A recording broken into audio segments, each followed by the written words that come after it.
거의 주일로 우리가 한 날을 또 이제 구별해서 드리는데 특별히 마가복음 7장 이 고르반이라는 제목으로 하나님 말씀 나누겠습니다. 요즘 같은 시대에는 그 여러 많은 그 사회 보장 제도들이 있습니다. 복지 국가로 나아가는 그 길에 많은 제도들이 어떤 삶의 어떤 어려움을 겪는 분들에게 도움을 주는 여러 제도들이 있습니다. 근데 이 제도들을 잘 활용하는 분들도 있지만 악용을 하는 그런 그 사례들이 많이 있는데, 어떤 회사원이 1억 원의 빚을 지고 생계 곤란을 이제 겪으면서 이제 파상 신청을 했어요. 그래서 개인 회생 신청을 했는데 나중에 조사를 해보니까 이 사람이 2억짜리 아파트가 있다라는 거죠.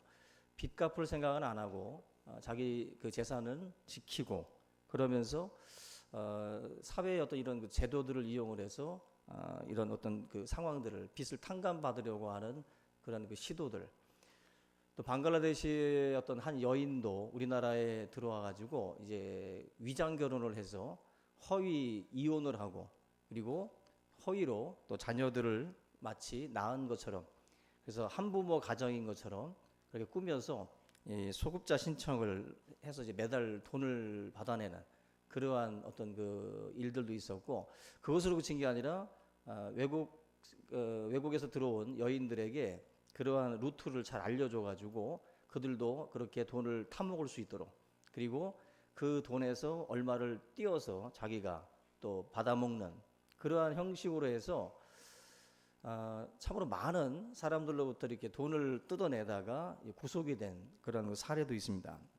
한마디로 좋은 제도인데 외국에서 들어온 여인들에게 어떻게 보면은 잘 살아갈 수 있도록 도움을 줄 수 있는 그런 제도들을 이렇게 불법적으로 또 악용을 하는 그런 그 사례들, 이런 것들이 사실은 나라적으로도 많기 때문에 아마 당국이 골머리를 앓을 겁니다. 이런 것들을 걸러내는 작업들을 해야 되기 때문에 굉장히 머리가 아픈 상황인데, 우리가 이렇게 미꾸라지 한 마리가 모든 물을 흐리듯이 어떤 하나의 안 좋은 사례가 등장을 하게 되면 그 제도에 대한 어떤 그 회의가 이제 찾아와요.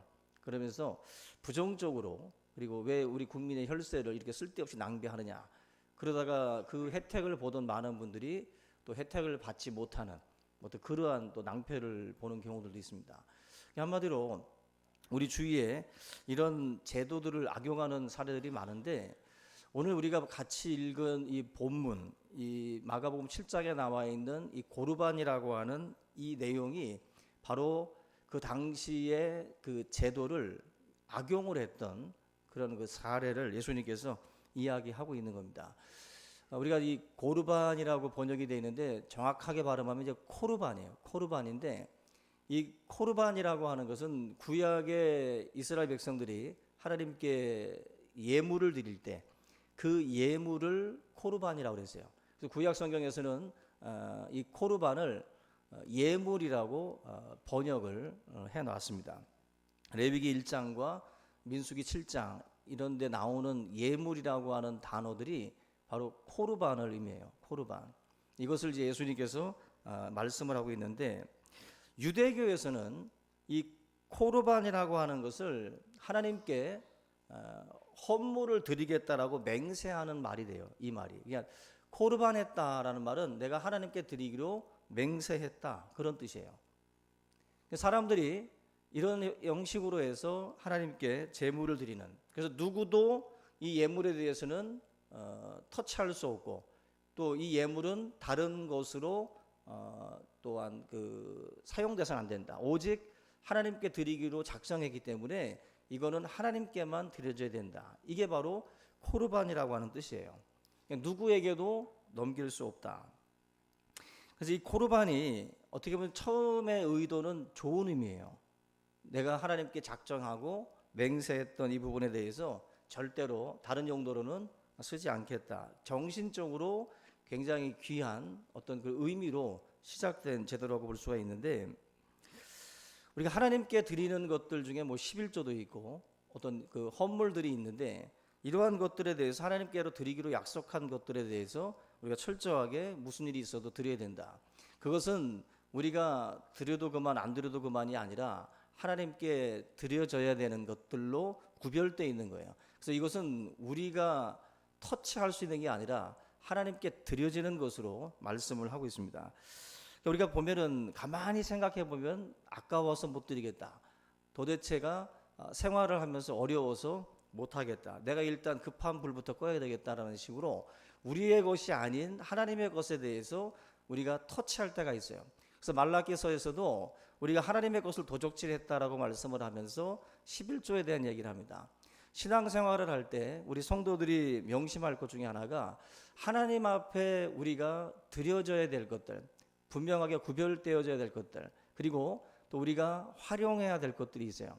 근데 그것을 우리가 구분하지 못하고 우리가 임의대로 모든 것들을 만지고 다룰 때가 있는데, 이것은 성경에서 말씀하는 그러한 내용들과는 위배되는 부분들입니다. 그래서 이 코르반이라고 하는 이 제도 자체가 하나님과의 약속, 하나님과의 맹세를 굉장히 강조하면서 예수님 당시에 많은 성도들이 활용을 했던 그런 제도입니다. 근데 이 바리새인들 같은 경우는 이런 이야기를 해요. 만약에 이것은 코르반이다라고 만약에 말을 하게 되면, 맹세를 한 경우에는 이것은 부모를 부양하기 위해서 필요한 것이라 할지라도 취소할 수 없었어요. 그러니까 바리새인들은 코르반이라고 외친 것은 어떠한 일이 있어도 다른 것으로 활용하면 안 된다. 부모님에게 어떤 일이 벌어져도 이 코르반이라고 맹세한 것에 대해서는 부모님에게 활용해서는 안 된다. 그래서 바리새인들이 철저하게 이 코르반이라고 하는 제도를 가지고 금해 버렸습니다. 어찌 보면은 이 제도가 자칫 잘못하면은 좀 왜곡될 수 있는 부분이 있어요. 뭐냐면은 부모님을 부양하기 싫거나 부모님께 뭔가 드리기가 싫은 사람들은 이거 하나님께 드리기로 했습니다라고 코르반 해버리면 불효자라는 말도 안 들으면서 어떻게 보면 하나님 앞에 마치 드리는 것처럼 사람들에게 인식이 돼서 어떤 그 주변에 있는 이웃들로부터 욕을 먹지 않는 거예요. 이거는 왜냐하면 코르반 했기 때문이라는 거죠. 근데 문제는 예수님 시대에 이 사람들이 하나님을 핑계대면서 코르반이라고 외치면서 정작 하나님께 드리지도 않을 뿐더러 이것을 부모님에게 드리고 싶지 않은 마음에서 코르반이라고 외치는 경우들이 많이 있었다는 거예요, 이 당시에. 그래서 예수님이 이 마가복음 7장에서 말씀하는 내용이 바로 그 내용이에요. 니네들이 지금 코르반이라고 하는 이 제도, 이 코르반은 성경적인 게 아닙니다. 이거는 장로들의 전통이에요. 이 이스라엘 백성들이 자기들이 만들어 놓은 제도예요. 그냥 전통이라고. 성경의 계명이 아니라 인간들이 만들어 놓은 어떤 하나의 약속이에요. 우선순위에 있어서는 계명이 먼저고, 하나님의 계명이 먼저고, 사람의 전통은 뒤로 밀려나는 겁니다. 우선순위가 다른 거예요. 근데 그 당시에는 예수님이 가만히 보니까 하나님의 계명이 우선순위에서 밀리고, 여기서 말하는 하나님의 계명이 뭐예요? 제5계명, 내 부모를 공경하라. 이 계명이 우선적으로 지켜져야 되는데 이게 뒤로 밀리고 코르반이라고 하는 이 사람의 전통이 오히려 강하게 백성들 사이에 스며들어 있었다는 거예요. 우리가 이 부분을 오늘 좀 같이 보려고 하는데, 우리가 내 부모를 공경하라. 그리하면 네 하나님 여호와가 내게 준 땅에서 내 생명이 길리라. 이 출애굽기 20장 21절의 이 말씀, 계명 중에 하나님과의 관계된 계명이 1계명부터 4계명까지입니다. 근데 사람과 사람의 계명은 바로 5계명부터 시작이 돼요. 바로 내 부모를 공경하라, 살인하지 말라, 간음하지 말라, 또 도둑질하지 말라, 거짓말하지 말라, 탐내지 말라. 이 내용들이 인간과의 관계예요. 인간과의 관계. 근데 인간과의 관계 속에서 제일 첫 번째 오는 계명이 바로 부모와의 관계예요. 바로 부모님께 대한 관계를 성경에서 먼저 말씀을 해주고 있습니다. 결국 수많은 계명 중에 약속이 있는, 다시 말하면은 이것을 행하면 어떠한 축복을 내게 주겠다라고 하는 약속이 있는 첫 계명이 바로 내 부모를 공경하라. 출애굽기 20장 21절의 이 말씀이 바로 약속이 있는 첫 계명이라는 거예요. 그래서 다른 계명들은 시한이 없어요. 그런데 이 부모를 공경하라는 계명은 유효 시한이 있습니다. 부모님이 살아 계실 동안 가능한 거예요. 이 시한이. 그래서 이 제5계명 같은 경우는 우리가 시간이 굉장히 어떻게 보면은 한시적인 거예요. 나중에 우리가 깨닫고 나면은 효도해야 될 대상인 부모님이 안 계실 수 있다라는 거죠. 그래서 이 제5계명 같은 경우는 우리가 하나님의 말씀을 통해서 볼 때 약속이 있는 첫 계명이기 때문에 저와 여러분들이 얼마나 하나님께서 가장 중요하게 여겼는가를 알 수 있어요.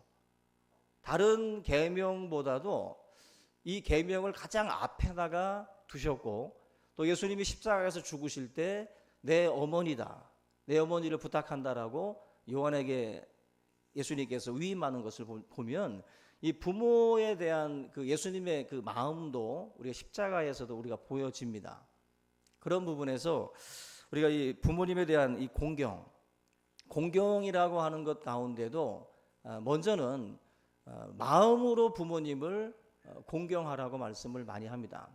마음으로. 물질은 두 번째고 첫 번째가 마음인데, 우리가 뭐 명절 때나 또 우리 또 이런 어버이날 이럴 때 혹시라도 우리가 그냥 야, 상품권 하나 보내자, 그냥 뭐 식사나 한 끼 그냥 하지 뭐 이런 식으로 마지못해 그냥 밥 한 끼 또 상품권 하나 그냥 전혀 마음에서 감사와 존경의 마음은 없고 그냥 던지듯이 그렇게 하는 것은 효가 아니라는 거고 공경이 아니라는 거예요. 먼저는 마음으로 존중하는 것이 우리에게 절대적으로 필요하다. 이런 말씀이 있습니다. 요즘 효도는 부모를 잘 부양하는 것만 생각하나 개와 말도 모든 부양은 하고 있다. 공경하지 않는다면 사람과 개와 말을 무엇으로 구별하겠는가? 이게 최근에 누가 한 말 같죠? 이게 2600년 전에 중국의 공자가 한 말입니다. 2600년 전에 한 말인데 마치 요즘 한 말 같아요. 그죠? 그때나 지금이나 불효자는 울고 있어요.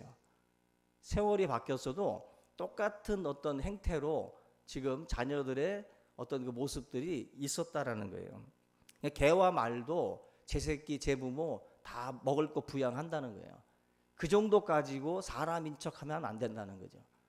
마음으로 존중하고 존경하지 않으면서 그런 식으로다가 물질적으로 봉양한다고 해서 그것이 부모를 공경하는 것은 아니다. 개와 말과 다를 게 없다라는 거예요.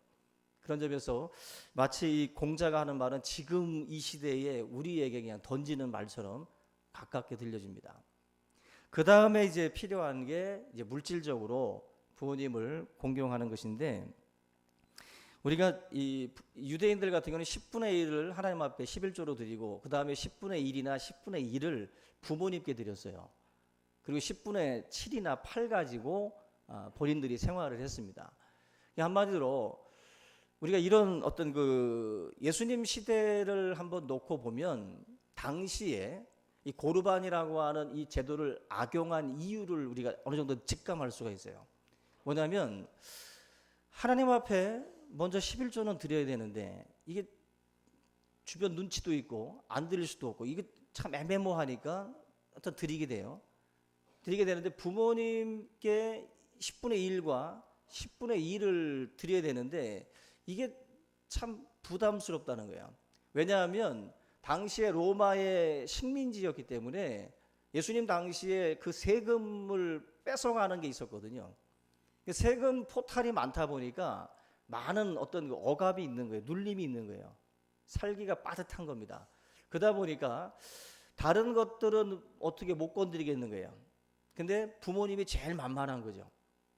로마로부터 착취당하는 것은 뺏길 수밖에 없는 것이고 또 이스라엘 백성들이 하나님을 섬기는 민족이다 보니까 이것도 눈치가 보이고 결국 그들이 건드릴 수 있었던 것이 뭐냐면은 부모님께 드리는 거예요. 부모님께. 이 부모님께 드리는 이 부분, 이걸 가지고 이제 머리들을 굴리기 시작을 한 겁니다. 그러면서 이제 이 고르반이라고 하는 이 제도가 어떻게 보면은 악용이 되기 시작을 하는 거예요. 악용. 하나님께 드림이 되었다라고 맹세했으면 건드릴 수 없다. 요 말을 가지고 이스라엘 백성들이 이제 악용을 하기 시작을 해요. 사람의 머리는 하여튼 그런 쪽으로 빨라요. 그래서 이 고르반이라고 하는 이 제도를 가지고 기가 막힌 방식으로 하나님의 그 계명을 어기는 일들이 이스라엘 사회에서 벌어지기 시작을 했다는 것입니다. 오늘 이 마가복음 7장 11절 한번 다시 읽어보겠습니다. 11절 시작. 너희는 이르되 사람이 아버지에게나 어머니에게나 말하기를 내가 드려 유익하게 할 것이 고르반 곧 하나님께 드림이 되었다고 하기만 하면 그만이라 하고, 그만이라는 거예요. 그만. 그러니까 이렇게 하기만 하면 그만이다. 이렇게 고르반 말만 하면 그것으로 그냥 끝나는 거예요. 진짜 하나님께 드리지 않았어도 고르반이라고 말했기 때문에 이 예물에 대해서는 그냥 못 건드리는 게 되는 거예요. 자기가 하나님께 드리지도 않으면서 부모님에게는 가지 않는 거죠, 이 재물이. 그리고 자기가 갖고 있다가 이걸 그냥 쓰는 거예요. 사용을 하는 거예요. 하나님께 나중에 드린 것도 아니라는 거예요. 하나님께 드리는 것도 아니고 핑계거리로서 고르반이라고 하는 말을 외치면서 이스라엘 백성들이 하나님을 기만하고 부모를 능멸하는 그런 일들이 있었다라는 것입니다. 결국 그 주님께서 이 고르반이라고 하는 이 제도를 말씀하면서 니들이 하나님의 계명을 사람의 전통으로 짓밟고 있다는 거예요. 하나님이 말씀하신 계명은 내 부모를 공경하라는데 어떻게 하나님의 계명을 인간이 만들어 놓은 그런 고르반이라는 전통으로 그렇게 능멸하고 있냐는 거죠. 말도 안 되는 짓들을 하고 있었다는 거예요. 예수님이 이 부분에 대해서 엄중하게 책망을 하고 있는 것입니다. 제가 여러분들에게 문제를 내볼게요. 한번 맞춰보세요. 교회 건축을 앞두고 여러분들이 만약에 작정을 하셨어. 나도 교회 건축 헌금 작정을 해야 되겠다 해서 만약에 한 크게 써서 한 3천만 원 작정을 했어요. 30만 원인데 원래는 3천만 원 작정을 했어요. 근데 갑자기 부모가 중병에 걸렸어요. 근데 보험으로 커버할 수 없는 병이 걸렸어요. 큰 돈이 들어가야 돼요. 그럴 때 목사님에게 상의를 하러 왔어요. 목사님, 제가 교회 건축헌금을 작정을 3천만 원 했는데 지금 부모님이 아프셔서 보험으로 어떻게 커버할 수가 없어서 현금이 필요한데 뭐 한 3천만 원 들어갑니다. 이거 교회 건축헌금을 깨야 될까요? 아니면 어떻게 될까요? 그때 만약에 목사님이 그걸 깨서는 안 되고 은행 대출을 받든지 친구한테 돈을 꿔라. 그래서 하나님께 작정한 것은 지켜라. 그렇게 만약에 말을 했습니다. 맞는 거예요? 틀리는 거예요? 맞아요? 맞아요? 지금 갈려요. 믿음이 좀 강하다 싶은 분들은 하나님 앞에 드려야 돼. 작정한 거니까 드려야 돼. 어떤 분들은 그래도 그건 아니지. 어떻습니까? 오늘 답이 뭐 같아요?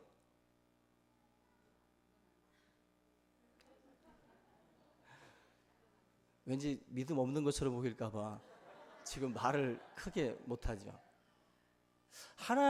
먼저 여러분들 나는 그걸 생각했으면 좋겠어요.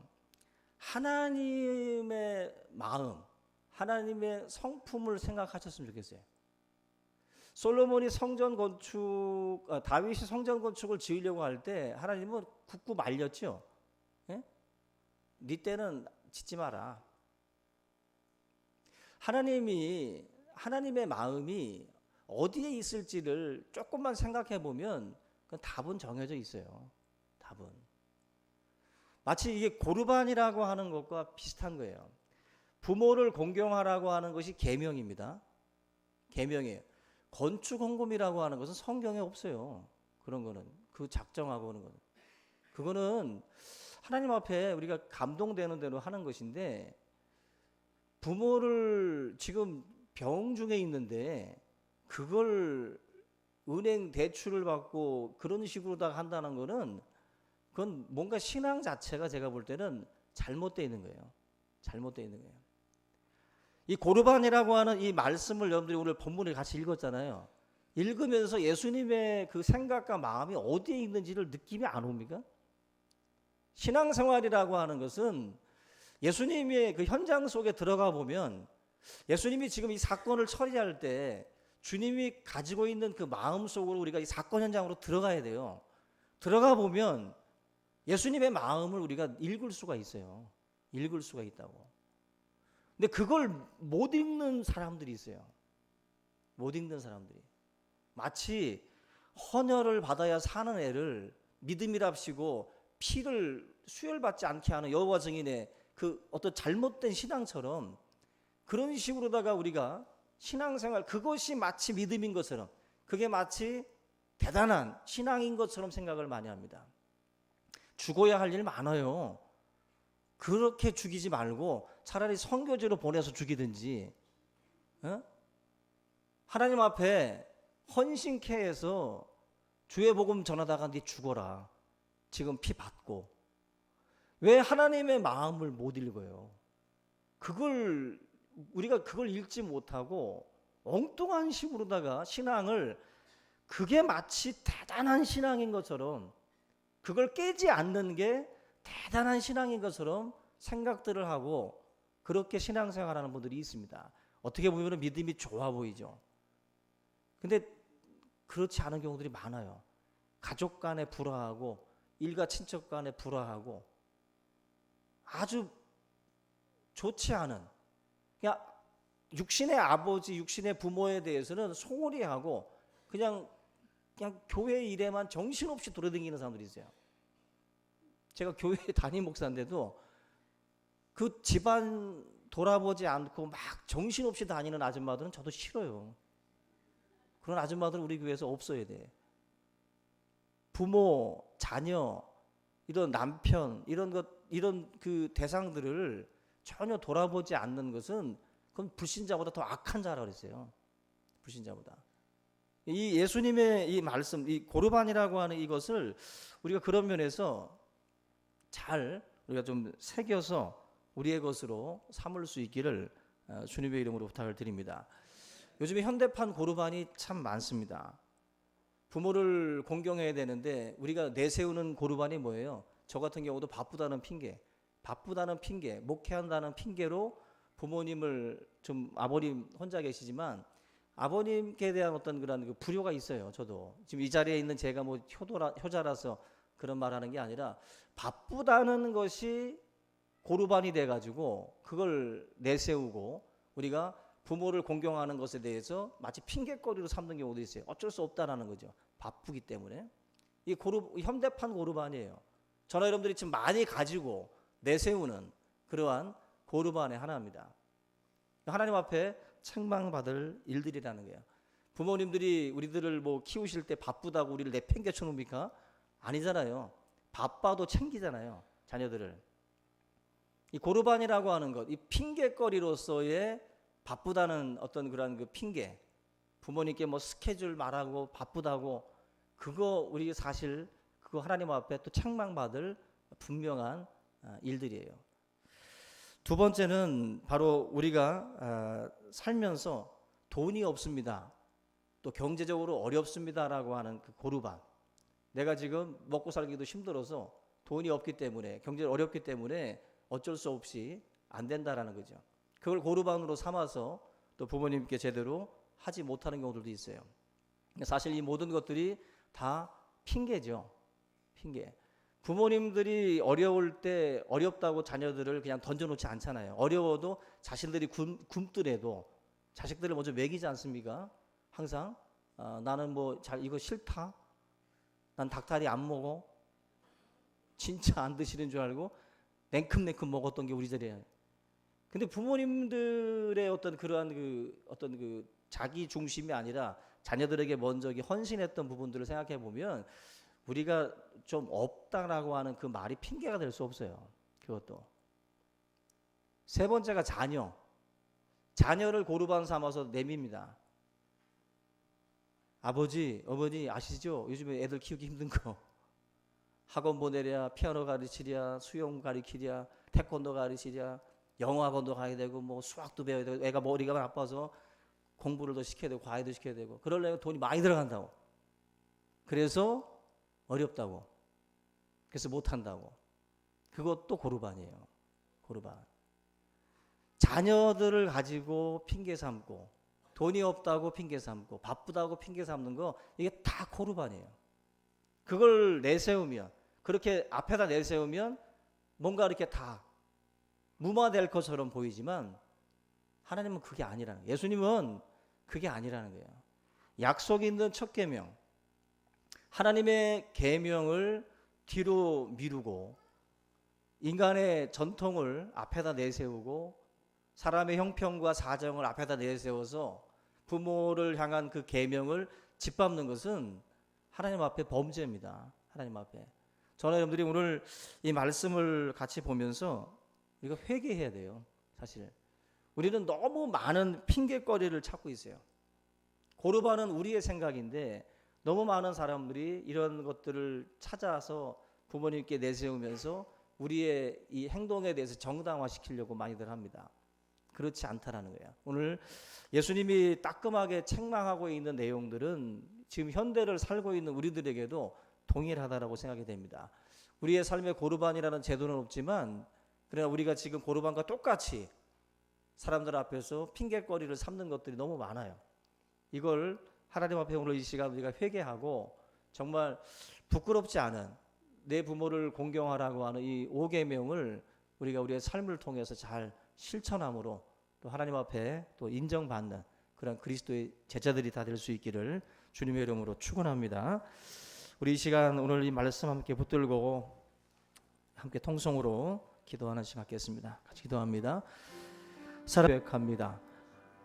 참으로 많은 고르반을 내세우며 또 맹세하며 참으로 하나님 앞에 우리가 범죄하고 부모를 공경해야 될 우리의 모습에서 하나님 아버지 그 모습들을 잃어버리고 우리가 세상 일에 바쁘고 또 우리의 자녀의 일로 바쁘며 여러 가지 경제적인 일들로 우리가 핑계거리를 삼고 부모님들에게 해야 될 그런 우리들의 모든 행동들을 또 우리가 하지 못할 때가 많이 있습니다. 살아계신 아버지 하나님, 오늘 이 시간 우리의 모습을 회개합니다. 우리의 아버지 잘못된 우리의 생각들, 마음들을 하나님 앞에 회개할 수 있게 하시고 참으로 주님 우리에게 말씀하신 이 계명을 따라서 우리가 부모를 공경하고 섬기는 그 자리에 우리가 서게 하여 주시옵소서. 하나님 아버지, 이 땅에 많은 부모들이 자녀를 위해서 희생하고 수고하며 눈물을 흘리며 살아왔지만 자녀들의 또한 아버지 하나님 불효로 말미암아 고통 중에 또 눈물 속에 아버지 하나님이여 신음하는 그런 많은 또한 어르신들이 있습니다. 주님께서 이들을 불쌍히 여겨주시고 이들을 긍휼히 여겨주시고 하나님의 위로로 위로하여 주시옵소서. 사랑하는 아버지 하나님의 주의 몸된 교회 안에 많은 우리 어르신들의 삶을 또한 주님께서 긍휼히 여겨주시고 이들에게 하나님의 사랑과 하나님의 위로가 함께 할 수 있도록 도와주시옵소서. 살아계신 아버지 하나님 위로하여 주시옵소서. 하나님 모든 것을 또한 아버지 회개하고 하나님 앞에 눈물로써 회개하며 아버지 하나님 약속 있는 첫 계명을 짓밟았던 우리들의 삶의 허물과 죄악들을 용서하여 주시옵소서. 감사하고 예수님의 이름으로 기도합니다.